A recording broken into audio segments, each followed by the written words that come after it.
Hello, and welcome to another edition of Patient Preferred Presents. I'm your host, Melissa Castellano, and today I have the pleasure of introducing you to patient preferred physician, Dr. Sharona Ross, an advanced foregut and HPB surgeon who's been awarded the 2023 Empowered Women in Medicine Award by the esteemed Patient Preferred Physicians Network. With over 20 years of experience, Dr. Ross is recognized for her leadership, excellence in patient care, and inspirational attitude towards healthcare. She specializes in robotic and single incision laparoscopic operations, focusing on conditions of the esophagus, stomach, small bowel, pancreas, gallbladder, and liver.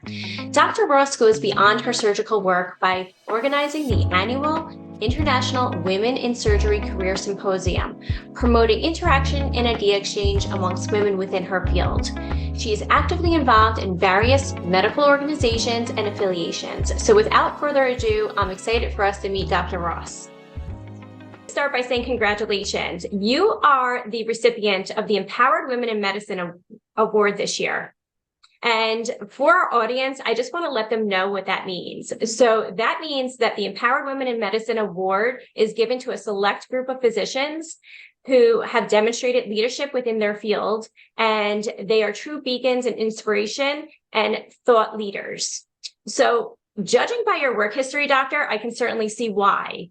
So if we get started, let's go ahead and start talking about your Women in Surgery Symposium. That's the yearly event that you host every year for inspiring women surgeons. Tell us a little bit about the symposium and why this event is so important to you.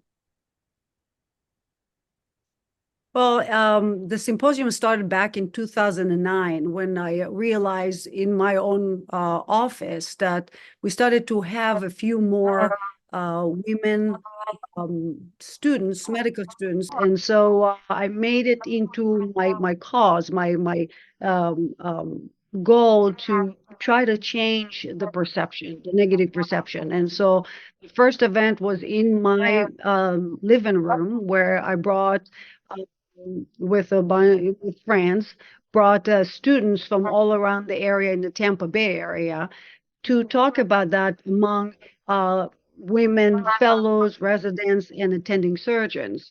And let me tell you, I had within a few weeks almost 200 students in the house, and they were so fascinated. They had so many questions.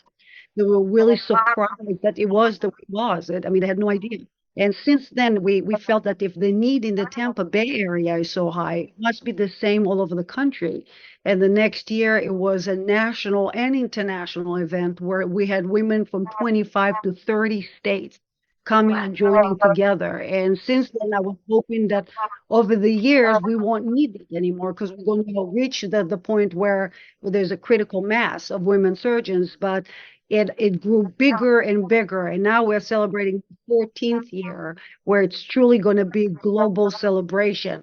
We're going to bring women from Europe, from Africa, from the Middle East, from Asia, all together with us to talk about successes and what each of us did to be successful despite working in still a male-dominated field. And I think that it's still important. Women should always support one another and really bring each other up.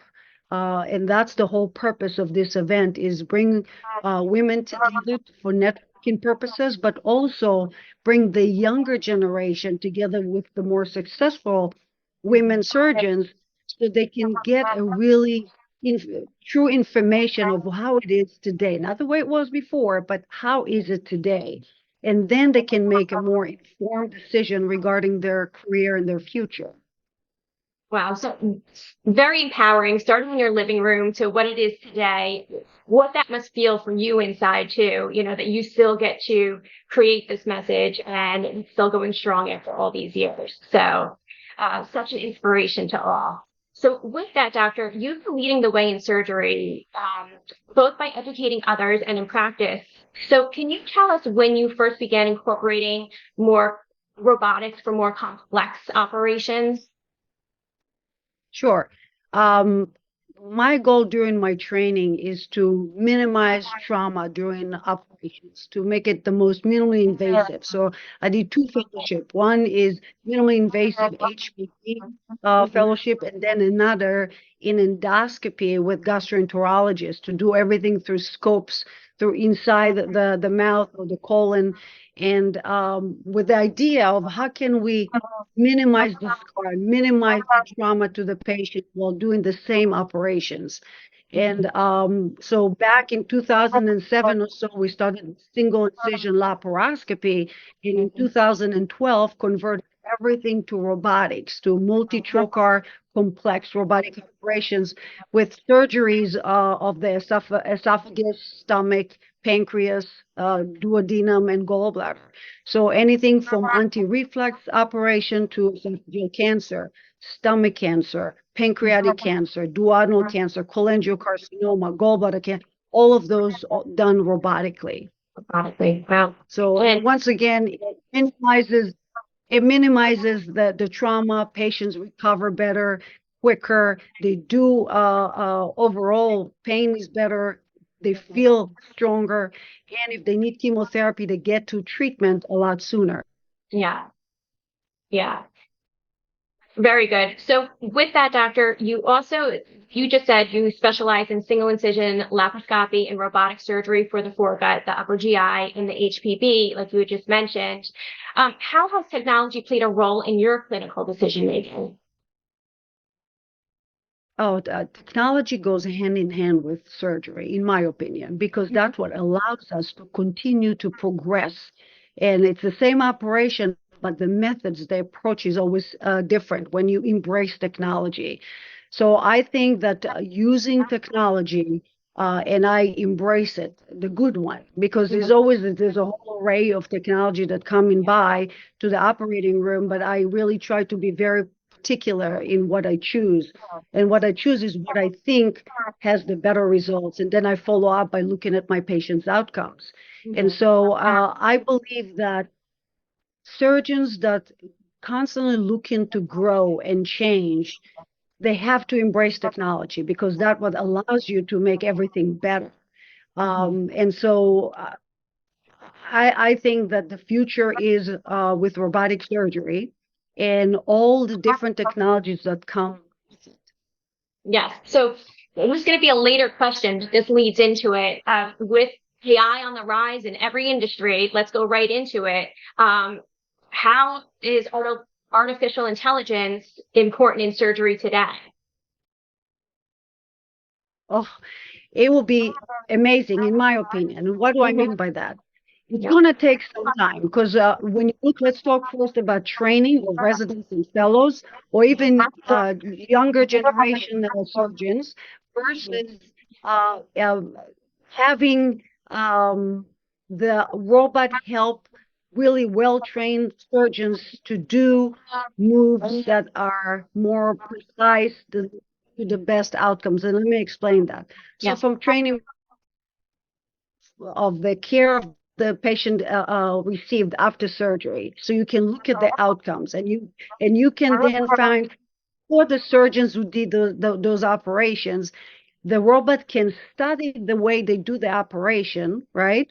And then young surgeons sit and try to learn how to do a specific operation. The computer can teach them how to do it by an expert move. In other words, an operator, the computer can say, "Oh, I would suggest to do X or Y, or an expert move would be this one or that one." So in other words, you're not only training the younger generation what will be the experts' moves, but you also standardize the care, the quality of care of all the surgeons, by all the surgeons to all the people around the world, because the robot can teach you that. So still, it's not that the robot is doing it, the surgeon is doing it, but the robot can add information of how an expert would handle a specific situation. For that to happen, you have to have a humongous amount of data collected in order to develop the algorithm, machine learning, and then have that. Also, looking now much more into the future, in order for the robot to really do the operation, I'm sure that would just a matter of time. you all depends on the data that is put into it. And so I think the future is really exciting, Yeah. because it will allow us to deliver the best care we can to patients, working with engineers, working with industry. This will take a long time or a Yeah. much shorter. Even industry talking to each other, I think would expedite the outcome. And so it's exciting. I know that artificial intelligence people kind of worry about it, but if we embrace it and really study it and bring out what really would be useful to most people, I think that's where the benefit is. We have to be careful, but at the same time, the potential is truly amazing. Yeah, and certainly fascinating. And I have to say, too, it probably provides a confidence level for the physicians, but also for the patient as well. So, Correct. it looking forward to, what the future holds for that for sure. So just going back, I would add to that. I would add for just a second, telesurgery, which is a whole new other venue that we're looking into. That means I can operate here on a patient that is in Japan or China or Europe or anywhere else that doesn't have the same level of expertise. We can assist another surgeon that is operating locally from here in the United States and vice versa. I mean, yeah. so telesurgery, telehealth that we all are familiar with is actually sitting here and controlling the instrument in a patient that is miles and miles away. I mean, it's truly incredible, and that will become possible. In fact, it's possible now. It's just that Okay. now, in order to make it more global, you have Okay. to work on all the different details that are required. Well, talk about fascinating. That one is certainly, like you said, the reach to those who don't have this technology or don't have that level of expertise. So that's definitely something, to look forward to, coming. Like you said, it's available now, but it's just not that popular yet. So looking forward to that. So as professor of surgery, master surgeon, and the director of the Advanced GI and HPP Fellowship, we see that you have an extensive history of training other surgeons on the latest technologies. Can you tell us more about this endeavor? Sure. So when we did started back in 2008 with single incision laparoscopy, we went my partners and I and really trained many surgeons how to do single incision laparoscopy. Now we're talking about robotic multi-trocar, multi-port robotics complex operations for pancreatic cancer, esophageal cancer, stomach cancer, and such. So we proctor all around the country surgeons that wants and are interested to learn how to do those operations robotically. I'm about to start a pilot study regarding single port robot. So through a single port robot, converting all those complex operations to just one small incision with the robot. So all the precision, the increased visualization, the stable platform now is not going to be done with laparoscopy, which, remember, it's not a stable platform. You require many hands. With the robot, it's a stable platform that provides you 3D visualization. You can have a wrist motion, and everything is stable. I sit in one a console and move 4 different trocars, including the camera. It's a whole different game ball, and it's truly amazing. So I'm looking forward to that study to really move everything from multiple incisions to just one single incision, small incision.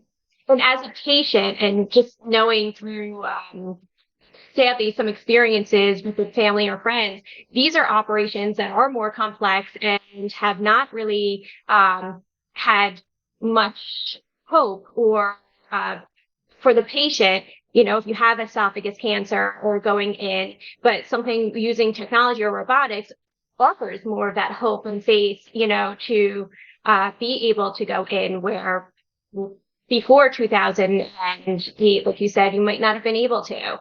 So, Well, you would do the same operations, but with big incisions. Big yeah. incision in the abdomen, big incision in the chest for esophageal cancer. Now you don't even have, like, when I take esophageal cancer out, I don't even enter into the chest. I do all small incisions currently, robotically and a small incision in the neck and take the entire, almost the entire, leave a little bit of esophagus here, taking the esophagus out through the abdomen and then bringing the stomach up into the neck where it's connected. And it's all with very small incisions. So patients do better and recover a lot sooner. But the visualization allows you to do a really nice dissection up in the mediastinum, collecting all the lymphatics, protecting the heart, protecting the lungs. I mean, it's great improvement to what used to be before, just open operations with just the arms up in the chest, and it was a lot to recover from.